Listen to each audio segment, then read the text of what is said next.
new strategy for Afghanistan. What role can the Europeans play? In the interview, EU Special Envoy for Afghanistan, Vygandas Usackas.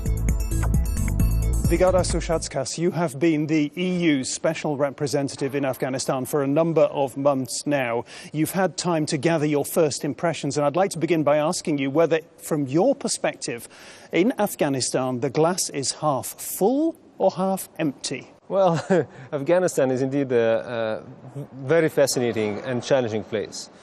I often refer that as a center of the universe, where the synergies of political, cultural, economic and security development all merge together. It is a country with a long history, a very complicated history, which still influences the current developments.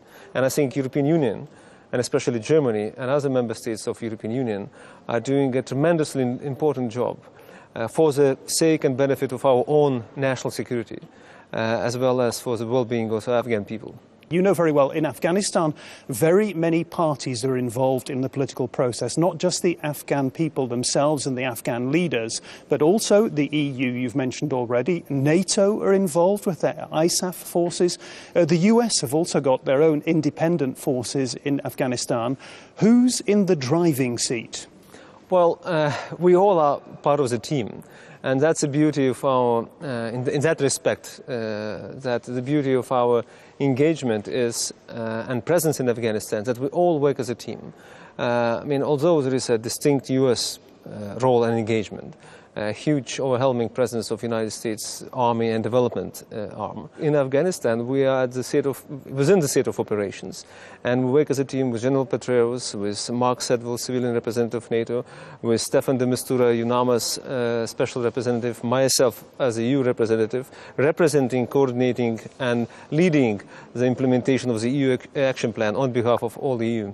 But you use the word coordinating there, and you're putting a very positive gloss on this. I picked up a German newspaper just the other day, and it described this process of coordination that you're describing in Afghanistan, and I'm quoting here, as 9 years of trying this and that in a more or less uncoordinated fashion.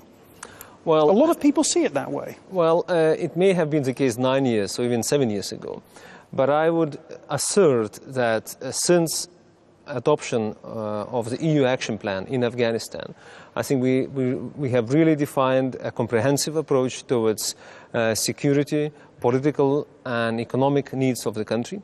We work as a team with Americans, with NATO, and also with other stakeholders, be it China, Australia, Japan, Russia, or anyone else. And I would again, reassert that we have an excellent team of the best and brightest generals and diplomats in Kabul, and we are pushing our agenda in support of Afghan-led processes in this country. But when I hear you, and I've been listening very closely in the last couple of days as I've been looking forward to this interview, I've been listening to what your agenda as an EU representative in Afghanistan is, which has a lot to do with promoting the rule of law, which has a lot to do with civil society, agricultural development, rural development, health projects, education. NATO and the US, meanwhile, are talking about regaining the military initiative. There's a sort of a disconnect there, maybe. No, it isn't a disconnect, because the European Union. I think it's important to remind that we all share the common strategy of international community's involvement in Afghanistan, which is clear, hold, build, and transfer. While NATO is focusing on clear, we, as the European Union, are focusing our resources, by and large civilian resources, development resources, and political engagement on build and transfer. And that's how we complement each other in a very close, cohesive way. Well, let's talk about some of the particular issues on the ground, as it were, in Afghanistan. A lot of people ask themselves the question, is President Karzai part of the problem or part of the solution? Well, President Karzai is part of reality. Reality that he is the president of the country with whom we have to deal. We have to respect and to help to lead the country towards reconciliation and sustainable development. What is important, I think, to acknowledge that President Karzai shares a vision of a peaceful Afghanistan, sustainable Afghanistan, living in peace with itself and with its neighbors. It's a tough puzzle. It's a challenging place. And as NATO advances the military operation in the south and in the west, it's going to be, it's going to be up to the governance of Afghanistan to ensure the whole part of it. And that's why European Union is dedicating its resources for the public administration, for the rural development and agriculture, increasing our common budget from 150 million euros this year to 200 million euros for the next 3 years annually, and alongside with the German contribution, UK and other member states.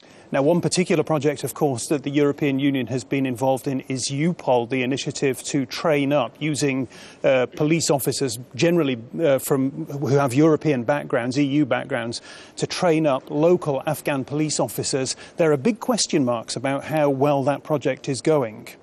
Well, to be honest, indeed, there were a lot of discussions about EUPOL and its footprint in Afghanistan. I think, because it was a part of the compromise of the member states, and it's always you're targeting on the common denominator among the member states, we have probably got a too large mandate with 6 objectives and with too little resources. Having said this, I'm glad to know that at the moment we have a review of EUPOL's contribution in Afghanistan. If we agree, which is the case, that at the end of the day is going to be rule of law and governance which will matter and will restore the trust of the government vis-à-vis the population of Afghanistan. It's going to be civilian police who will carry on that task, and EUPOL is well equipped to do that. During the last year, EUPOL has trained 11,000 civilian police.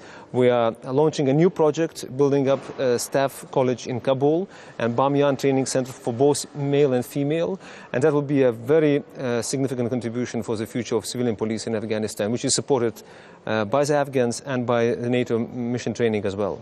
Okay, another very important question is, has the time now come to talk to the Taliban?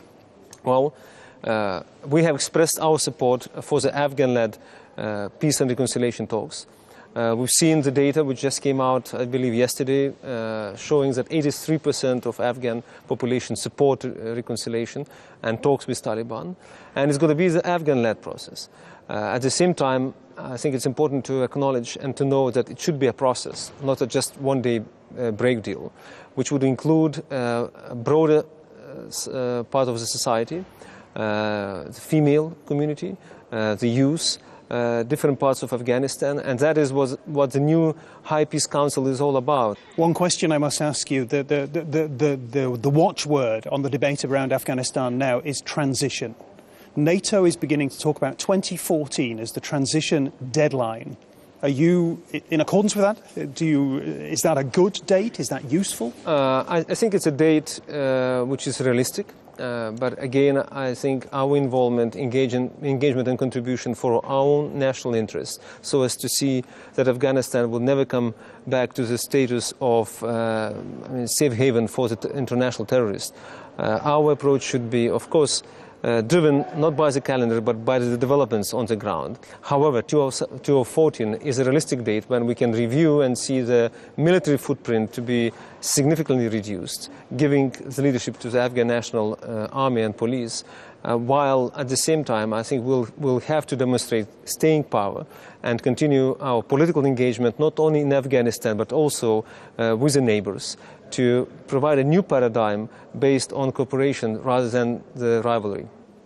Special Representative Usackas, thank you very much for talking to us today. Thank you.